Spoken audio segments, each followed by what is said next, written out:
കാറ്റത്തെ കിളിക്കൂടി പുതിയ എപ്പിസോഡിൽ സുഭാഷിന് വേണ്ടിയിട്ട് വിവാഹാലോചന നടത്തുകയാണ്. അപ്പോൾ നമ്മുടെ നിധി പറയുന്നുണ്ട് ഏതെങ്കിലും നല്ലൊരു മാട്രിമോണി സൈറ്റിൽ രജിസ്റ്റർ ചെയ്ത ഓപ്ഷൻസ് കുറേ കിട്ടും. അങ്ങനെ എല്ലാവരും സമ്മതിക്കുകയാണ്. അങ്ങനെ എല്ലാവരും കൂടി സുഭാഷ് ഏട്ടന് രജിസ്റ്റർ ചെയ്യാണ് കേട്ടോ മാട്രിമോണി. ആ സമയത്ത് സുഭാഷ് അവിടെ വരുന്നുണ്ട്. സുഭാഷ് ഏട്ടൻ ചോദിക്കുകയാണ് അവൻ എല്ലാവരും കൂടെ ഇവിടെ എന്താ ചർച്ച ചെയ്യുന്നത്. അപ്പോഴത്തേക്കും നമ്മുടെ സുധീഷ് പറയുന്നുണ്ട് അത് ഈ ഏട്ടന് വേണ്ടി പെണ്ണാലോചിക്കുകയായിരുന്നെന്ന്. ആ സമയത്ത് നിധി പറഞ്ഞു അതൊന്നും അല്ല, ആ വർത്തമാനം പറഞ്ഞിരിക്കുകയായിരുന്നു, ഓരോരുത്തർക്ക് ഇഷ്ടപ്പെട്ട പെണ്ണെങ്ങനെയാണെന്നൊക്കെ. നികേഷിന് ഏറ്റവും കൂടുതൽ ഡിമാൻഡ്. എന്നിട്ട് നിധി സുഭാഷിനോട് ചോദിക്കുന്നുണ്ട് സുഭാഷ് ഏട്ടൻ എങ്ങനെയുള്ള പെണ്ണിനെയാണ് വേണ്ടതെന്ന്.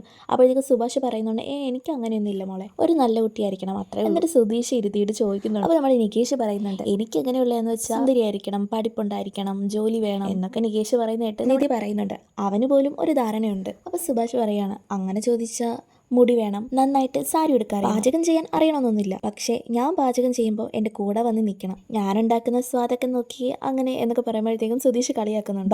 ബാക്കി പറയുന്നൊക്കെ പറയുന്നുണ്ട്. അപ്പോൾ അങ്ങനെ സുഭാഷ് ഒരുപാട് ആഗ്രഹങ്ങളൊക്കെ പറയാനാണ്. ചുമ്മാ വഴക്കുണ്ടാക്കുന്ന ആളാവരുത്, ഞാൻ എന്തെങ്കിലും തെറ്റ് ചെയ്താൽ അത് പറയാൻ മതി, ഞാൻ തിരുത്തിക്കോളാം. അപ്പോൾ സുധീഷ് പറയുന്നുണ്ട് മതി പറഞ്ഞു വന്നപ്പോൾ എന്തൊരു ഡിമാൻഡാന്ന് നോക്കിക്കോളെ, മനസ്സിൽ വെച്ചിട്ടാണ് കല്യാണം വേണ്ടെന്ന് പറഞ്ഞതല്ലേ, കൊച്ചു കള്ളാന്നൊക്കെ പറഞ്ഞിട്ട് സുധീഷും ഹരീഷും നികേഷും ഒക്കെ കളിയാക്കാണ് കേട്ടോ.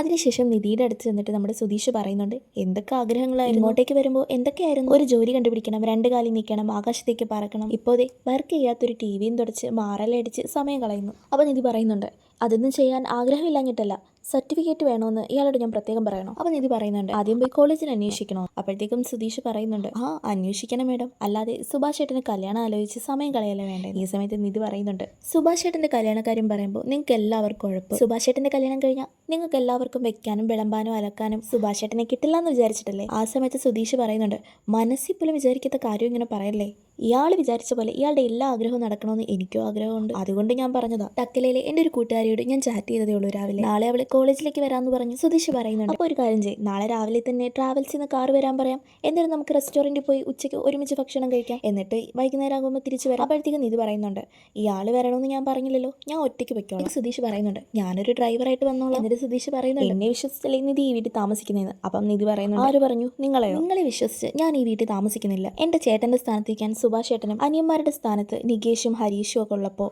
അവരെ എനിക്ക് വിശ്വാസം, അല്ലാതെ നാവെടുത്ത കള്ളം പറയും നിങ്ങളെ ആര് വിശ്വസിക്കും. എന്നിട്ട് സുധീഷിനൊന്നും പറയാൻ പറ്റുന്നില്ല കേട്ടോ. സുധീഷ് പറയുന്നത് ഇത് കേൾക്കുന്നില്ല, നാളെ ഒറ്റയ്ക്ക് തന്നെ പോകുമെന്ന് പറയുന്നു. അതിനുശേഷം രാത്രി എല്ലാവരും ഇരുന്ന് ഭക്ഷണം കഴിക്കാറുണ്ട്. ആ സമയത്ത് തന്നെ സുധീഷ് നിധി പോകുന്ന കാര്യം എടുത്തിരുന്നുണ്ട്. അപ്പോഴത്തേക്കും സുഭാഷ് പറയുന്നുണ്ട് നമ്മളെ ഒറ്റയ്ക്കൊന്നും പോകണ്ട, നികേഷുമായിട്ട് പോകാമെന്ന്. അപ്പോഴത്തേക്കും നികേഷിന് എക്സാം ആയിട്ട് ഉണ്ടെന്ന് പറയുന്നു, കോളേജിൽ പോയേ പറ്റത്തുള്ളൂ എന്ന് പറയുന്നു. നമ്മുടെ സുധീഷ് വിടാനൊന്നും ഉദ്ദേശിച്ചിട്ടില്ല, സുധീഷ് വീണ്ടും എങ്ങനെ പോകുന്നതെന്നൊക്കെ പറയുമ്പോഴത്തേക്കും നിധി പറയുന്നുണ്ട് രാവിലെ തന്നെ ഇയാളോട് കാര്യം ഞാൻ പറഞ്ഞതല്ലേ. നികേഷിനും ഹരീഷിനൊക്കെ കാര്യം മനസ്സിലായി, അവരിരുന്ന് ചിരിക്കുകയാണ്. ആ സമയത്ത് സുഭാഷ് പറയുന്നുണ്ട് നിധിയെ തനിയെ അയക്കാൻ ഒരു വിഷമമെന്ന്. നിധി അപ്പോൾ പറഞ്ഞു എൻ്റെ അച്ഛനും അങ്ങനെ തന്നെയായിരുന്നു, അതുകൊണ്ട് ഒരു സ്ഥലത്തും തനിയെ പോകാൻ ധൈര്യമില്ലാതെ, ഇനിയെങ്കിലും അത് മാറേണ്ടി സുഭാഷ് ഏട്ടാ, തനിയെ ഇനി എത്ര യാത്ര ചെയ്യാനുള്ളതാ, അടച്ച് പൊത്തിപ്പിടിച്ച് വളർത്തി എൻ്റെ എല്ലാ കോൺഫിഡൻസും ഇല്ലാതാക്കിയത് അവരാ, ഒന്നും അറിയാത്ത ഒരാളാക്കി എന്നെ മാറി, നിങ്ങളും അത് തന്നെ ചെയ്യല്ലേ. അപ്പോഴത്തേക്ക് സുഭാഷ് പിന്നെ പറയാണ് കുഴപ്പമില്ല മോള് പോയിട്ട് വാ, എന്തെങ്കിലും ആവശ്യമുണ്ടെങ്കിൽ വിളിച്ചാൽ മതി. പിറ്റേന്ന് രാവിലെ നിധി പോകാറുണ്ട്. സുഭാഷ് ഏട്ടന് നിധിക്ക് വേണ്ടി സ്നാക്കൊക്കെ കൊടുക്കുന്നുണ്ട്, കുറേ ദൂരം യാത്ര ചെയ്യേണ്ടയില്ലേ. അപ്പോൾ നിധി പറയുന്നുണ്ട് വേണ്ടെന്നൊക്കെ. അപ്പോൾ സുഭാഷ് ഏട്ടൻ പറയുന്നുണ്ട് അതുവരെ വിശന്നിരിക്കേണ്ടല്ലോ, കുറേ യാത്ര ചെയ്യാനുള്ളതല്ലേ എന്നൊക്കെ. ആ സമയത്ത് നികേഷ് ചോദിക്കുന്നുണ്ട് ഏട്ടത്തി വീട്ടിലോട്ട് പോകുമെന്ന്. നിധി പറയുന്നുണ്ട് ആ വീട്ടിൽ ഞാൻ എന്തിനു പോകണം, അവർക്ക് ഞാൻ ആരാണെന്ന് ബോധ്യപ്പെട്ടിട്ട് എന്നെ വിളിക്കണം. അതിനുശേഷം നമ്മൾ സുധീഷ് കാർ ഏർപ്പെടുത്തുകയാണ് കേട്ടോ. അപ്പം നിധി പറയുന്നുണ്ട് എന്തിനാ, ഞാൻ ബസ്സിൽ പോകുമല്ലോ, അത് ഈ വെയിലത്ത് ബസ്സിൽ കയറി ഇറങ്ങി പോകുമ്പോൾ ടയേർഡ് ആവത്തില്ലേ, അതുകൊണ്ടാണ് കാർ വിളിച്ചതെന്ന്. ആ സമയത്ത് സുഭാഷ് പറയുന്നുണ്ട് അതെന്തായാലും നന്നായി മോളെ. അതിനുശേഷം നിധിയുടെ കൂട്ടുകാർ ഫോണിൽ വിളിക്കുന്നുണ്ട്, നിധി എവിടെ എത്തിയെന്നൊക്കെ ചോദിക്കുന്നുണ്ട്. പറയുന്നുണ്ട് എല്ലാവരും നിധി തിരക്കിയിരിക്കുകയാണ്, നിധിയുടെ ഒരു വിവരവും ഇല്ലാതെ എല്ലാവരും വിഷമിച്ചിരിക്കുകയെന്നൊക്കെ ഫോണിൽ പറയുന്നുണ്ട്. അപ്പോൾ നിധി ചോദിക്കുന്നുണ്ട് അതൊരു പ്രശ്നമാവുമെന്ന്, ചേട്ടൻ അറിയുമെന്ന് ചോദിക്കുന്നുണ്ട്. അതോടെ ഈ എപ്പിസോഡ് ഇവിടെ അവസാനിക്കുകയാണ്.